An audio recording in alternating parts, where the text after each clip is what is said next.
ಬೆಂಕಿ ಹಂತಕನ ಹಿಸ್ಟ್ರಿನೇ ರಣರೋಚಕವಾಗಿದೆ. ಬಿಹಾರ ಬಿಟ್ಟು ರಾಜ್ಯಕ್ಕೆ ಬಂದಿದ್ಯಾಕೆ ರಿತೇಶ್ ಕುಮಾರ್? ಕುಟುಂಬದಿಂದಲೇ ದೂರವಾಗಿದ್ಯಾಕೆ ಶಿಶು ಕಾಮಿ ಅನ್ನೋ ಪ್ರಶ್ನೆ. ಎನ್ಕೌಂಟರ್ಗೆ ಬಲಿಯಾದ ಆರೋಪಿ ಹಿನ್ನೆಲೆ ರಣರೋಚಕ. 12 ವರ್ಷಗಳ ಹಿಂದೆನೆ ಹುಟ್ಟಿದ ಊರನ್ನೇ ಬಿಟ್ಟು ಬಂದಿದ್ದ ಈ ಆರೋಪಿ ಕುಟುಂಬಸ್ಥರಿಗೆ ಸುಳಿವೇ ಇಲ್ಲದೆ ಜೀವನವನ್ನು ಸಾಗಿಸ್ತಾ ಇದ್ದ ಈ ಕಾಮುಕ ಫೋನ್ ಬಳಕೆ ಮಾಡ್ದೇನೆ ಜೀವನವನ್ನು ಸಾಗಿಸ್ತಾ ಇದ್ದ. ರಿತೇಶ್ ಕುಮಾರ್ ಕಟ್ಟಡ ಕಾಮಗಾರಿ ಕೆಲಸವನ್ನ ಹುಡುಕುತ್ತಾ ಸಂಚಾರ ಮಾಡಿಕೊಂಡಿದ್ದ. 2-3 ತಿಂಗಳಿಗೊಮ್ಮೆ ವಾಸಸ್ಥಾನ ಬದಲಾವಣೆ ಮಾಡ್ತಾ ಇದ್ದ.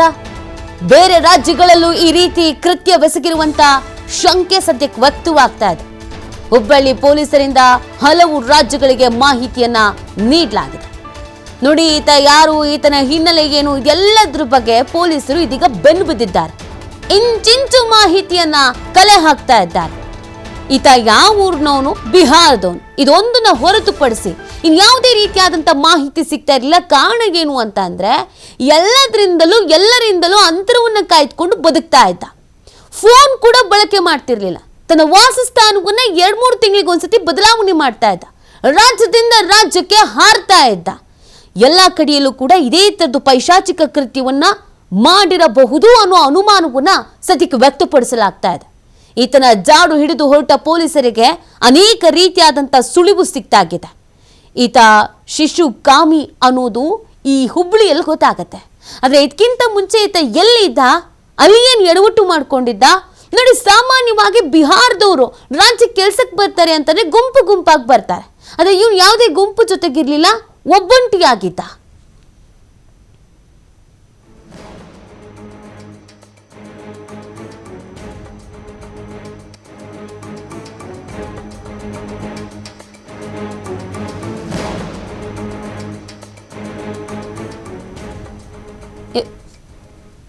ಈ ಬಗ್ಗೆ ಮತ್ತಷ್ಟು ಮಾಹಿತಿ ನೀಡ್ತಾರೆ ನಮ್ಮ ಪ್ರತಿನಿಧಿ ಯಲ್ಲಪ್ಪ.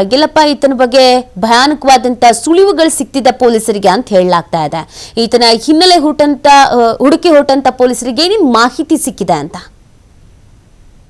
ವಾಣಿಜ್ಯ ನಗರಿ ಹುಬ್ಬಳ್ಳಿಯಲ್ಲಿ ನಡೆದಂತಹ ಅದೊಂದು ಘಟನೆ ಹುಬ್ಬಳ್ಳಿಯನ್ನೇ ಬೆಚ್ಚಿ ಬೀಳಿಸಿತ್ತು. ಅದೇ ಒಂದು ಹಂತಕ ಏನಂದ್ರೆ ಎನ್ಕೌಂಟರ್ ಆದಂತಹ ಹಂತಕ ರಿತೇಶ್ ಕುಮಾರ್. ಮೂಲತಃ ಈತ ಬಿಹಾರದ ಒಂದು ಪಾಟ್ನಾ ಜಿಲ್ಲೆಯವನು. ಅದೇ ಒಂದು ಪಾಟ್ನಾದಿಂದ ಕಳೆದ 12 ವರ್ಷಗಳಿಂದ ಈತ ಊರು ಬಿಟ್ಟ.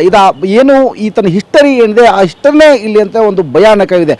ಆ ಭಯಾನಕ ವಿಷಯನ ಇವತ್ತು ನಿಮ್ಮ TV5 ಬಿಚ್ಚಿಡ್ತದೆ. ಅದು ಏನು ಅಂತ ನೋಡಿದಾಗ ಇಲ್ಲಿ ಅಂದರೆ ಯಾವ ಹಂತಕ ಎನ್ಕೌಂಟರ್ ಆಗಿ ಈಗಾಗಲೇ ಹುಬ್ಬಳ್ಳಿ ಕಿಮ್ಸ್ ಆಸ್ಪತ್ರೆಯಲ್ಲಿ ಅನಾಥವಾಗಿ ಬಿದ್ದಿರುವಂತಹ ರಿತೇಶ್ ಕುಮಾರ್ ಕಳೆದ 12 ವರ್ಷಗಳ ಹಿಂದೆ ಇಲ್ಲಿ ಅಂದರೆ ಪಾಟ್ನಾದಿಂದ ಬಂದಿರ್ತಾನೆ.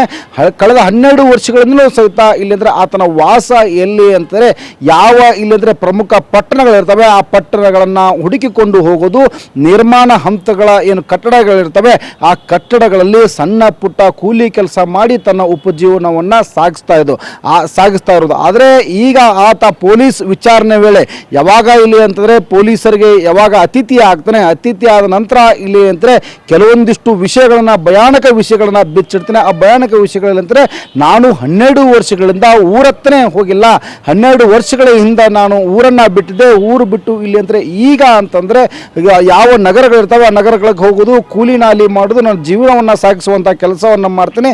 ನನ್ನ ತಂದೆ ತಾಯಿ ಇಲ್ಲಿ ಅಂದರೆ ಏನು ಮಾಡ್ತಾರೆ, ಅವ್ರು ಹೇಗಿದ್ದಾರೆ ಅನ್ನೋದು ಸಹಿತ ನನಗೆ ಮಾಹಿತಿ ಇಲ್ಲ ಅಂತೇಳಿ ಒಂದು ವಿಷಯವನ್ನು ಬಿಚ್ಚಿಟ್ಟಿದ್ದಾನೆ. ಅದರ ಜೊತೆಗೆ ಇಲ್ಲಿ ಅಂದರೆ ಕುಟುಂಬದವರು ನಿಮ್ಮ ಕುಟುಂಬದವರು ಏನಾದರೂ ಮೊಬೈಲ್ ನಂಬರ್ ಇದೆಯಾ ಅಂತಂದರೆ ಅದಕ್ಕೂ ಸಹ ಇಲ್ಲಿ ಅಂತಂದರೆ ಈತ ಉತ್ತರ ಕೊಟ್ಟಿದ್ದು ನೋ ರಿಯಾಕ್ಷನ್. ಅದರ ಜೊತೆಗೆ ಇಲ್ಲಿ ಅಂತಾರೆ ಆತ ಇಲ್ಲಿ ಯಾವುದೇ ರೀತಿಯಾದಂತಹ ಮೊಬೈಲ್ಗಳನ್ನೇ ಈ ಏನು ಹಂತಕ ಬಲಿಯಾದ ಎನ್ಕೌಂಟರ್ಗೆ ಬಲಿಯಾದಂತಹ ಹಂತಕ ಏನಂದರೆ ಯಾವುದೇ ರೀತಿಯಾದಂತಹ ಮೊಬೈಲ್ಗಳನ್ನು ಉಪಯೋಗಿಸಿಕೊಂಡಿಲ್ಲ. ಆದರೆ ಈತ ಮಾಡ್ತಿರೋದು ಕೆಲಸ ಏನು ಅಂತಂದಾಗ, ಯಾಕಂದರೆ ಈಗಾಗಲೇ ಹುಬ್ಬಳ್ಳಿಯಲ್ಲಿ ಏನು 5 ವರ್ಷದ ಬಾಲಿಕೆ ಮೇಲೆ ಪೈಶಾಚಿಕ ಕೃತ್ಯ ಎಸಗಿ ರೇಪ್ ಆ್ಯಂಡ್ ಮರ್ಡರ್ ಏನಾಗಿ ಈಗಾಗಲೇ ಎನ್ಕೌಂಟರ್ ಆಗಿದ್ದಾನೆ. ಈ ಎನ್ಕೌಂಟರ್ ಜೊತೆಗೆ ಇಲ್ಲಿ ಅಂತಂದರೆ ಈ ಹಿಂದೆ ಇಂತಹ ಘಟನೆಯನ್ನು ಈತ ಎಲ್ಲಾದರೂ ಮಾಡಿದ್ದ ಅನ್ನೋದು ಸಹ ಇಲ್ಲಿ ಅಂತಾರೆ ಪೊಲೀಸರು ತನಿಖೆ ವೇಳೆ ಕೇಳಿದರೆ ಅದಕ್ಕೂ ಸಹ ಇಲ್ಲಿ ಅಂತಂದರೆ ಈತ ಉತ್ತರ ನೀಡಿಲ್ಲ. ಅದರ ಜೊತೆಗೆ ಈಗ ಅಂತಂದರೆ ಯಾಕಂದರೆ ಈ ಹುಬ್ಬಳ್ಳಿಯ ಪೊಲೀಸರು, ಹುಬ್ಬಳ್ಳಿ ಅಶೋಕ್ ನಗರ ಠಾಣೆಯ ಪೊಲೀಸರು ಒಂದು ಪತ್ರಿಕಾ ಪ್ರಕಟಣೆ, ಆತನ ಭಾವಚಿತ್ರ ಇರುವಂತಹ ಏನು ಪತ್ರಿಕಾ ಪ್ರಕಟಣೆ ಜೊತೆಗೆ ಇಲ್ಲಿ ಅಂತಂದರೆ ದೇಶದಲ್ಲಿರುವಂತಹ ಎಲ್ಲ ಪೊಲೀಸ್ ಠಾಣೆಗೆ ಒಂದು ಮಾಹಿತಿಯನ್ನು ಸಂದೇಶವನ್ನು ರವಾನೆ ಮಾಡಿದರೆ ನಿಮ್ಮ ಪೊಲೀಸ್ ಠಾಣೆ ವ್ಯಾಪ್ತಿಯಲ್ಲಿ ಈತನ ಗುರುತು ಪತ್ತೆ ಏನಾದರೂ ಇದ್ದರೆ, ಈತನ ಸಂಬಂಧಿಕರು ಕುಟುಂಬಸ್ಥರು ಈತನ ಗೆಳೆಯರು ಏನಾದರೂ ಇದ್ದರೆ ಅವರಿಗೆ ಒಂದು ಮಾಹಿತಿ ರವಾನಿಸಿ ಅಂತೇಳಿ ಒಂದು ಈಗಾಗಲೇ ಅಂದರೆ ಒಂದು ಪತ್ರಿಕಾ ಪ್ರಕಟಣೆ ಮಾಡುವಂಥ ಕೆಲಸವನ್ನು ಮಾಡಿದ್ದಾರೆ. ಆದರೆ ಇಲ್ಲಿ ಅಂದರೆ ಆ ಥರ ಭಯಾನಕ ಯಾಕಂದರೆ ಕಳೆದ 12 ವರ್ಷಗಳಿಂದ ಊರು ಬಿಟ್ಟವನು ಮರಳಿ ಊರತ್ತ ತಿರುಗಿ ನೋಡಿಲ್ಲ. ಊರಲ್ಲಿ ತಂದೆ ತಾಯಿ ಇದ್ದಾರೋ ಅಥವಾ ಕುಟುಂಬಸ್ಥರು ಸಂಬಂಧಿಕರು ಇದ್ದಾರೋ ಅಂದಿದ್ದಕ್ಕೆ ಪೊಲೀಸರು ಎಷ್ಟೇ ವಿಚಾರಣೆ ಮಾಡಿದ್ರು ವಿಚಾರಣೆ ವೇಳೆ ಆತ ಬಾಯಿ ಬಿಟ್ಟಿಲ್ಲ. ಹೆಚ್ಚಿನ ವಿಚಾರಣೆ ಮಾಡುವಂತಹ ವೇಳೆ ಇಲ್ಲಿ ಅಂತಾರೆ ಎನ್ಕೌಂಟರ್ಗೆ ಈ ಹಂತಕ ಬಲಿಯಾಗಿ ಹೋಗಿದ್ದಾರೆ. ಆದರೆ ಇಲ್ಲಿ ಅಂತಾರೆ ಇಂತಹ ಕೃತ್ಯಗಳನ್ನು ಏನು 5 ವರ್ಷದ ಬಾಲಿಕೆಯ ಮೇಲೆ ಅತ್ಯಾಚಾರ ಬೆಸಗಿಯನ್ನು ಕೊಲೆ ಮಾಡಿದ್ದಾನೆ, ಇಂತಹ ಕೃತ್ಯಗಳನ್ನು ಇನ್ನೂ ಎಲ್ಲಿ ಮಾಡಿದ್ದಾನೋ ಏನೋ ಅನ್ನೋದ್ರ ಬಗ್ಗೆ ಇಲ್ಲಿ ಬಹಳಷ್ಟು ಇವತ್ತು ಅನುಮಾನ ಇವತ್ತು ಪೊಲೀಸರಿಗೆ ಮೂಡ್ತದೆ.